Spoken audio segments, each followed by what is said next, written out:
my favorite song.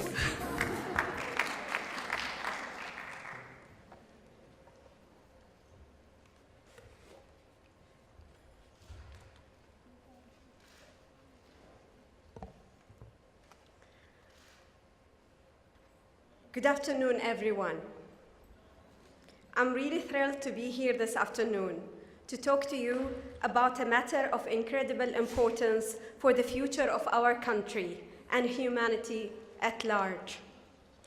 Working together to create a culture of happiness and positivity in the hearts and minds of thousands of students studying in your schools, to not just promote educated humans, but good human beings who are caring and nurturing, balanced and always positive in the face of adversity.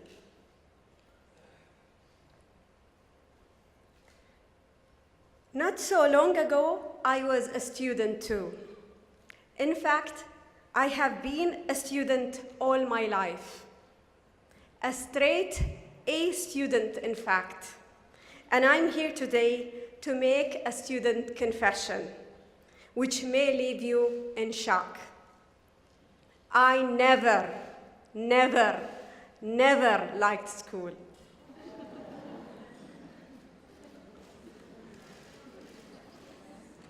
This is me in grade 1. Feels just like yesterday.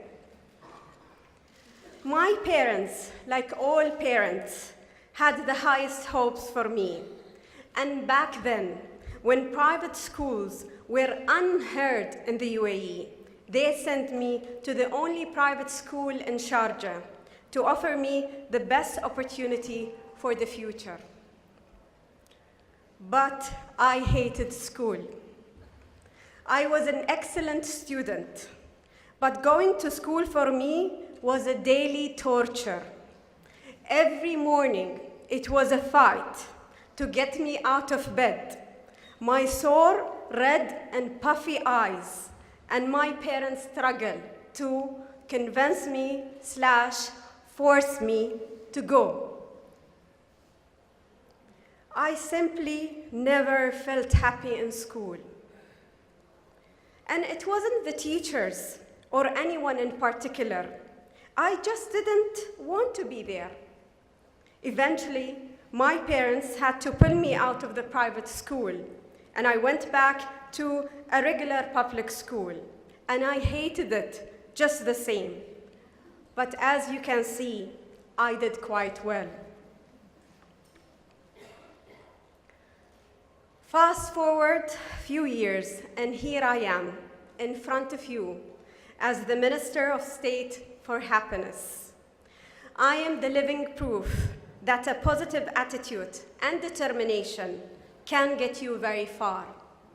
And I hope we can create better experiences for children so that nobody else has to feel the way I felt in school.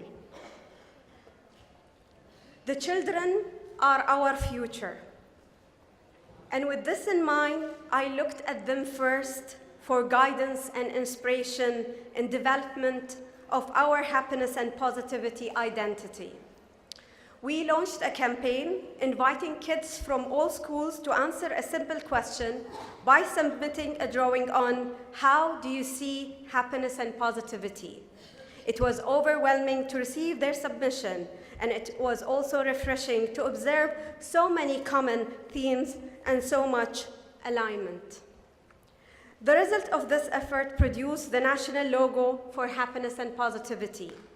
The crowdsourcing approach used to create this logo was uniquely collaborative, but at a deeper level, it also reflects the meaning and simple elements of happiness. Just as the logo was a shared national project, building a happy nation, a happy country is a joint project where everyone can play their part by choosing happiness as a lifestyle. Allow me to share with you the brief story of our logo.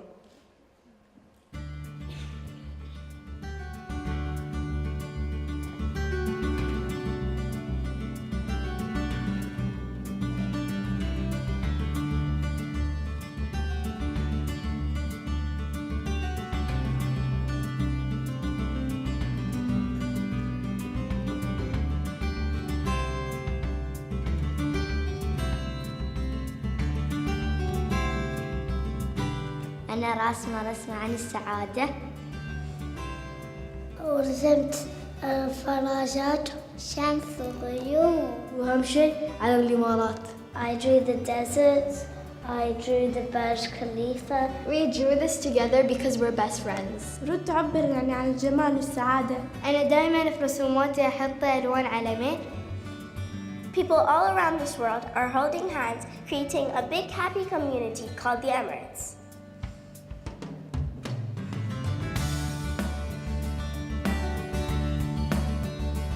ساعتي هي في خدمة وطني. Splashing in the water with my family. ألعب كرة القدم مع أصدقائي.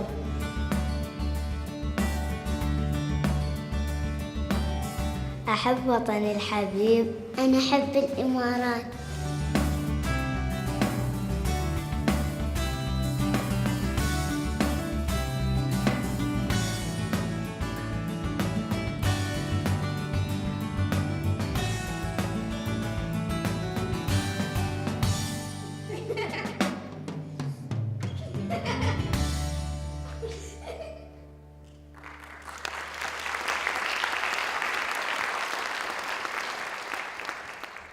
I have been appointed back in February with the vision to drive the UAE towards becoming one of the happiest countries in the world.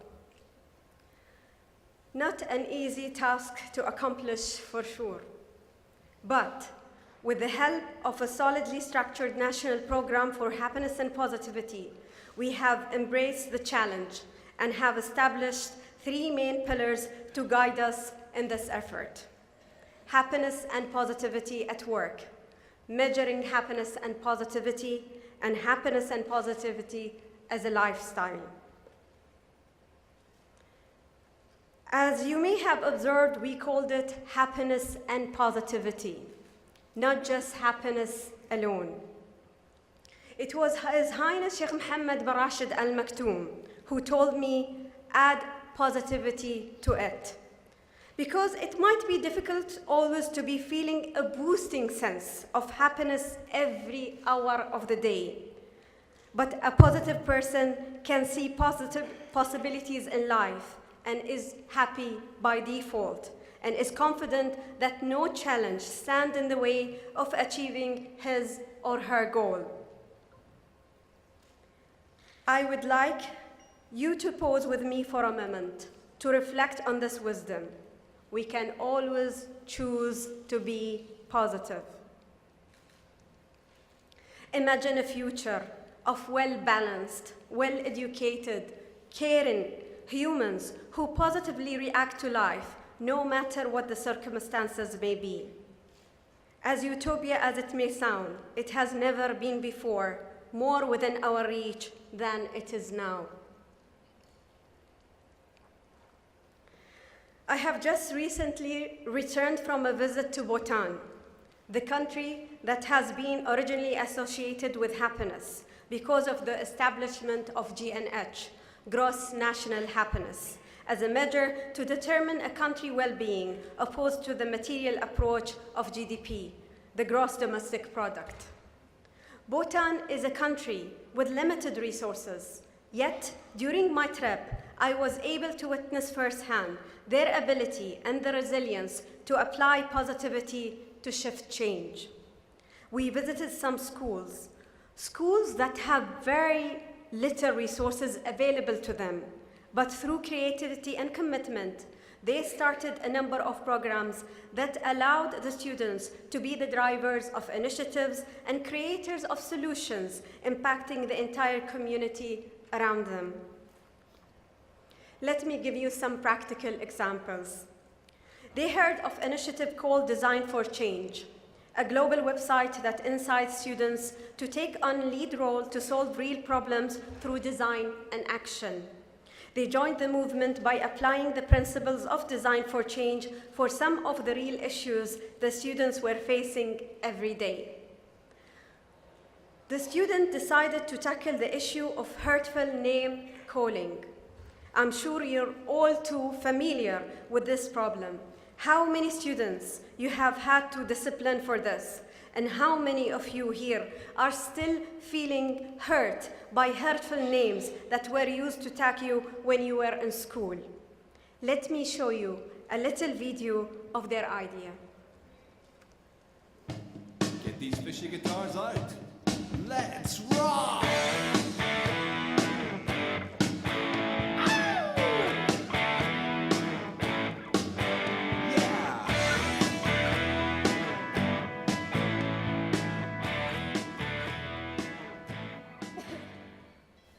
We took the field step to the micro level into all classes in order to find out which names were felt to be hurtful and which names were just funny. In quality class time, we discussed and made lists of hurtful and funny names. We realized that the same names can be either hurtful or funny depending on various factors. Too young, too old, too weird, too slow. Everybody's saying. The way they say like the face and the sound, it didn't sound very friendly and sounded quite hurtful. Some don't like any funny names or bad names. When they say chanka or poor, like it is indirectly like insulting the parents. We had a discussion and Jaga was, they called Jaga to We did a brainstorming workshop with cards to come up with possible solutions and actions. We grouped them and formed task forces. Too small, too posh, too tall. Everybody's saying. Who do you listen to? 'Cause after all I'm telling you, you are a star, just the way you are. The Rules and Consequences Task Force presented its ideas in the teachers' meeting and discussed with them about which rules they liked and which ones they didn't like. Based on that discussion, we made joint decisions on the new rules for hurtful name calling. You are a star, just the way you are. You're a star.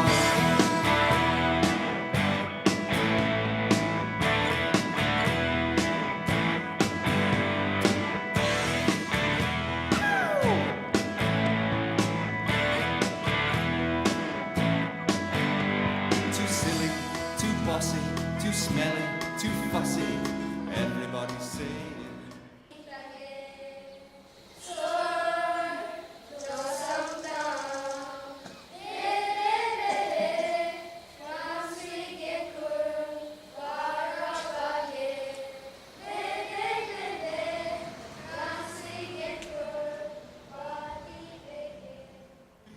I learned that name calling is bad even you think it is funny, it is hurtful to others. The rule is protecting us, everyone, even the teachers. After all I'm telling you, you are a star, just the way you are. We are looking forward to sharing our message with other schools and organizations as well, because we can be the change we wish to see in the world. Let's all be kind to each other and completely overcome hurtful name calling.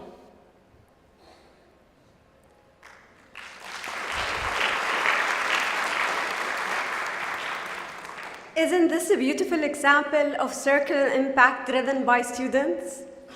This is just one of many others efforts that have been driven, like reducing waste by banning packed food in school, recycling, finding solutions to include the community, to make uniforms for the students who could not afford them, and more.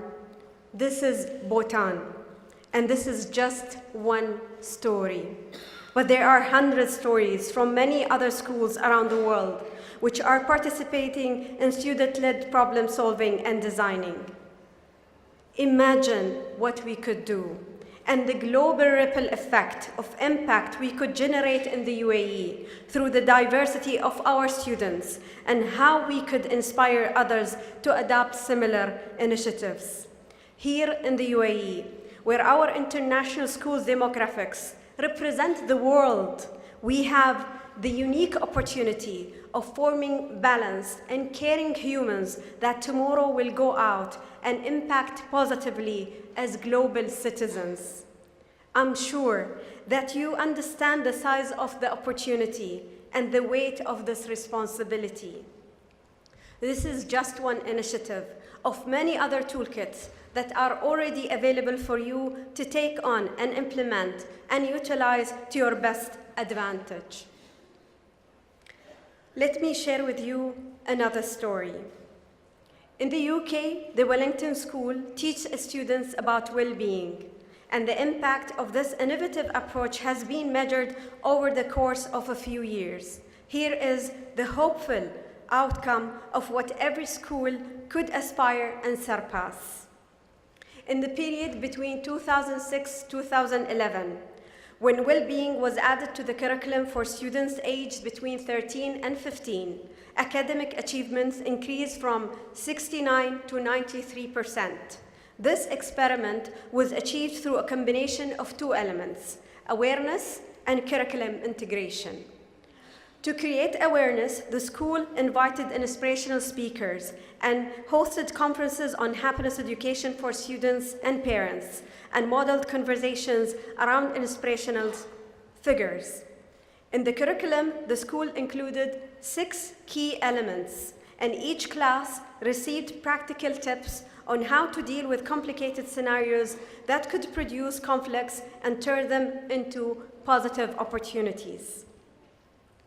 In Bhutan, they call this effort brain brushing, to instill in the children from younger age the concept that good habits produce good behavior. And in the same way we brush our teeth every day to keep them healthy, we need tools to brush our brain, reset it, refresh it, and keep it light. And so a number of schools are introducing mindfulness within their curriculum and activities to provide a space to educate into the habits of brain brushing. You all have received a copy of the National Declaration of Happiness and Positivity, a document that is a testimony of our commitment to enable, support, facilitate, and encourage the pursuit of happiness in every segment of our society: government, private sector, and personal life. I hope this declaration become the heart of conversation in classrooms, the inspirations for essays and brainstorming within the teaching and students' bodies. I hope you'll frame it and hang it with pride on the walls of your schools for everyone to see. I look at you with a lot of hope and a lot of admiration, because you hold the power to enable such positive change in our country. With great powers come great responsibility, and I want to reassure you that I am here for you to do whatever I can to support you. I have full faith in your abilities to guide this change forward. I hope you are as excited as I am about this opportunity. So please join us in this effort and contribute with more innovative ideas so that we can be a global inspiration for other schools in other countries to adopt our initiatives towards happiness and positivity.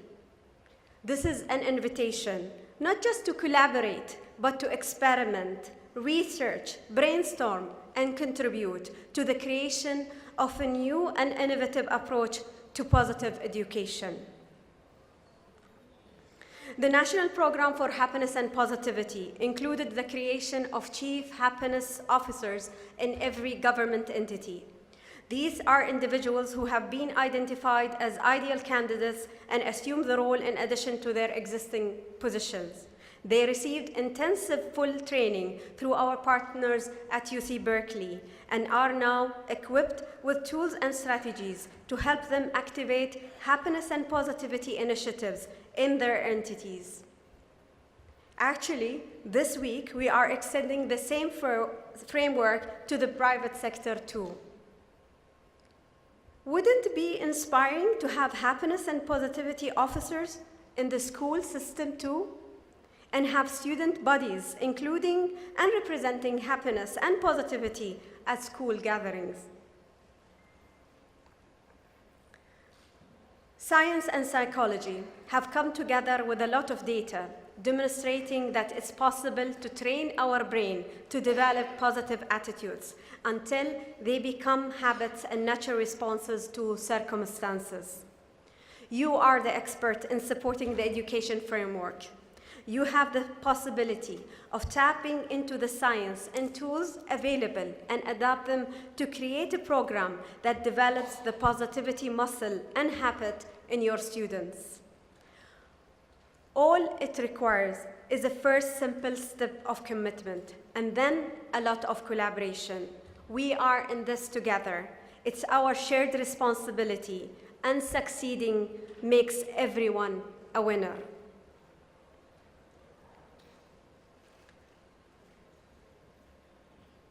The unity of our country was built on the spirit of positivity, and His Highness Sheikh Mohammed bin Rashid Al Maktoum has written extensively about it in his book, Flashes of Thought.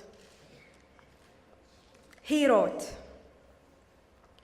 "I am a believer that all our actions and accomplishments are simply a reflection of what we bear in our hearts.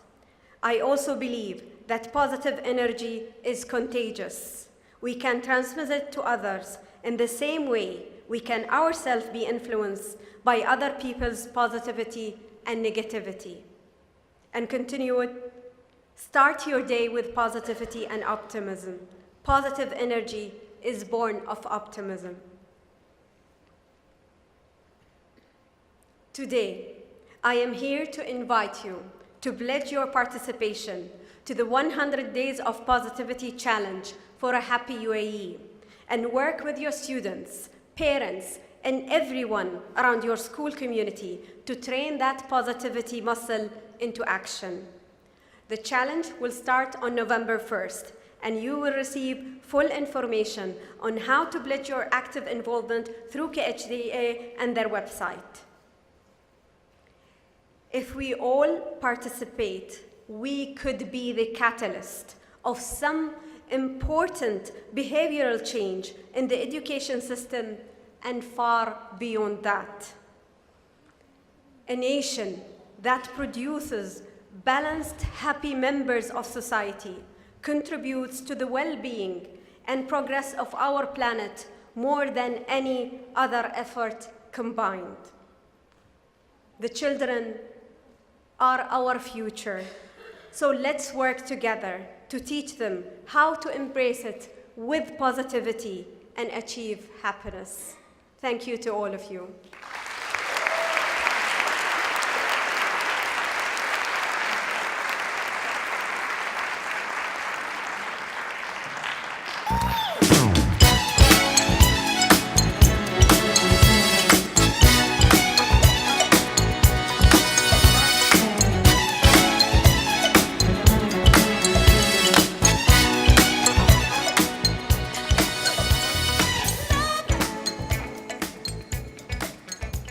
I was very delighted that Your Excellency mentioned the Design for Change initiative, as we KHDA are going to have the Design for Change initiative also as part of our Innovation Week initiatives. So school leaders and teachers, stay tuned to register for this initiative.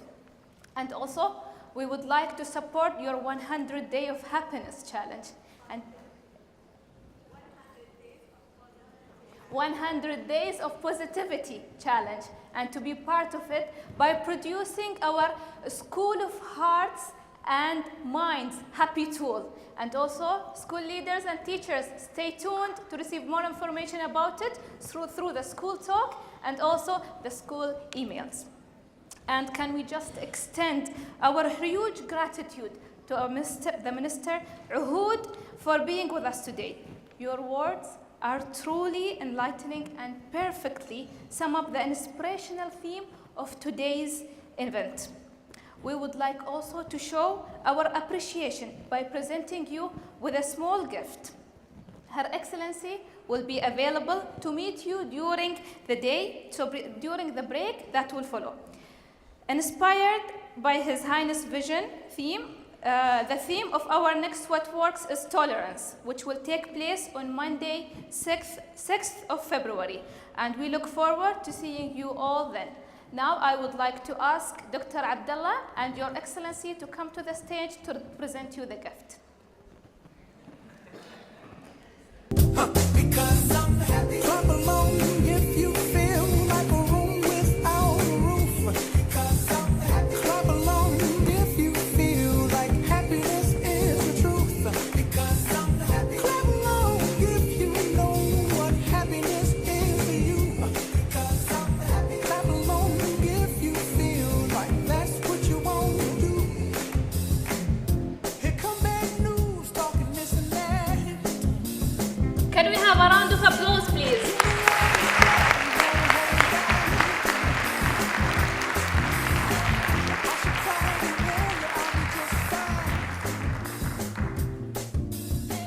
No offense to you, don't waste your time.